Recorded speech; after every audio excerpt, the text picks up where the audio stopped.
안녕하세요 여러분. 오늘은 바람직한 스마트폰 사용법에 대해서 이야기해 보겠습니다. 사실 우리 학교 학생들 95%가 가지고 있는 공통적인 물건을 꼽자면 스마트폰을 들 수 있을 것입니다.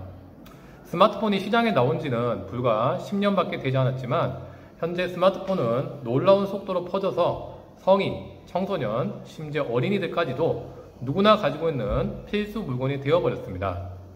사실 그러다 보니까 사람들의 스마트폰 중독 현상도 심한 편입니다. 조금이라도 떨어져 있으면 뭔가 허전함, 불안함이 생기고 혹시라도 고장이 나면 그날은 마치 세상을 잃은 것처럼 안절부절하지 못합니다. 이런 이야기를 하는 저도 사실 스마트폰 중독자라 생각합니다.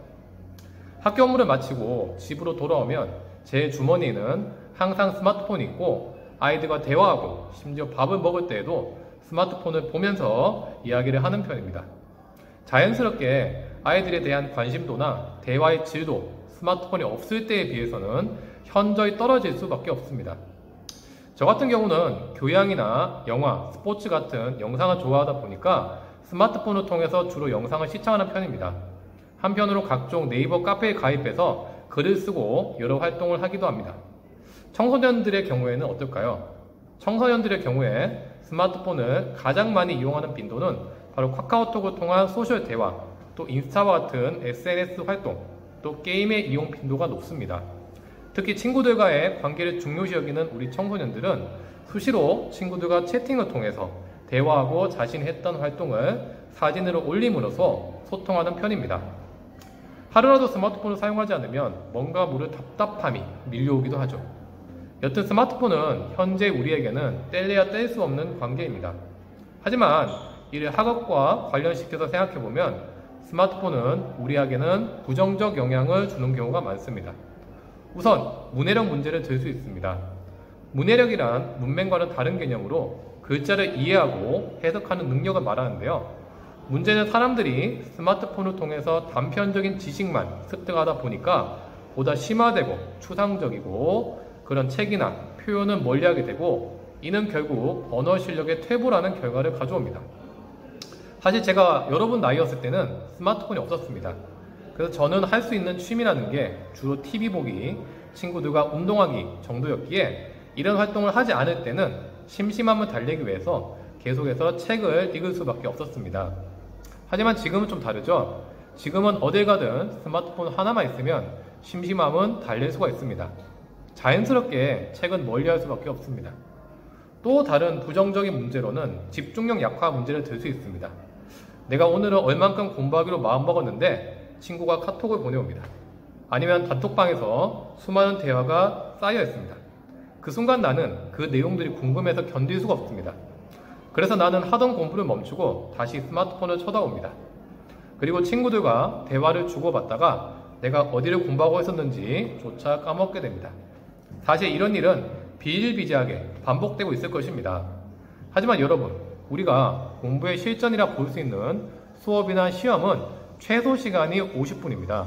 그리고 이 50분 동안에는 스마트폰이 주어지지 않습니다.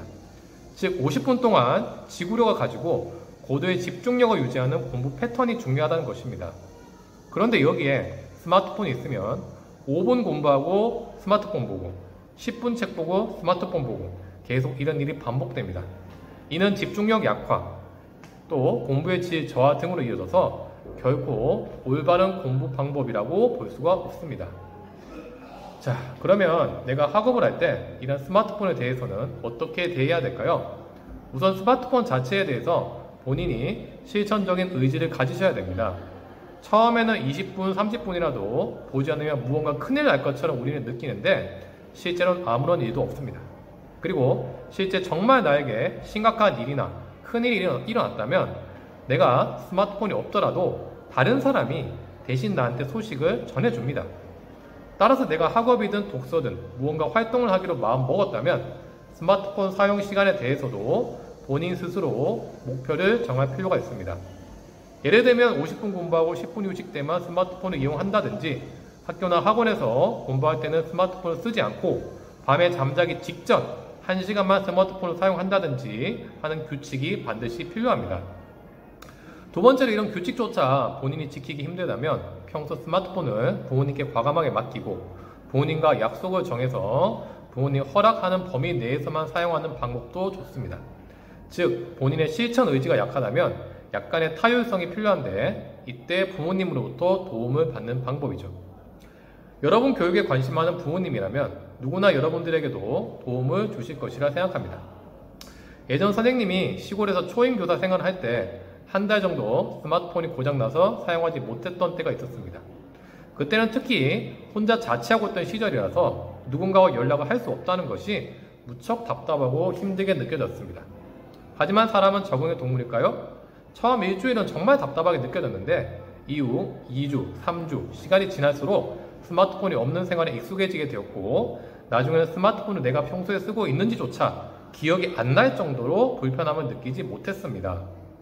그리고 한 달 뒤에 스마트폰을 복원했을 때 내가 한 달 동안 스마트폰이 없어서 피해를 봤던 일이나 손해는 단 하나도 없었습니다. 즉, 그 한 달 동안 내가 스마트폰을 소지하고 있었다 한들 생산적인 활동은 단 하나도 없었다는 이야기입니다. 우리가 시험은 스마트폰이 없는 환경에서 봐야 됩니다. 그리고 사실 우리가 스마트폰을 쓰면 쓸수록 스마트해지는 것이 아니라 역설적으로 점점 스마트폰에 의지하는 스마트폰의 노예가 되어갑니다. 저도 최근에 스마트폰의 심각성을 깨닫고 50분 내에 내 할 일 하기, 10분 스마트폰 하기를 실천하고 있습니다. 잠자기 직전에만 조금 더 여유있게 이용하고 잠이 듭니다. 저의 스마트폰 지키기 운동, 쉽게 잘 지켜질지는 모르겠지만 며칠 해본 결과 이전보다 훨씬 건강해진 나 자신을 볼 수 있었습니다. 여러분들도 스마트폰 줄이기 운동 한번 실천해 보시는 것이 어떨까요? 네, 오늘은 이렇게 스마트폰의 이용에 대해서 같이 이야기해 보았습니다. 다음에 더 좋은 영상으로 찾아뵙겠습니다. 감사합니다.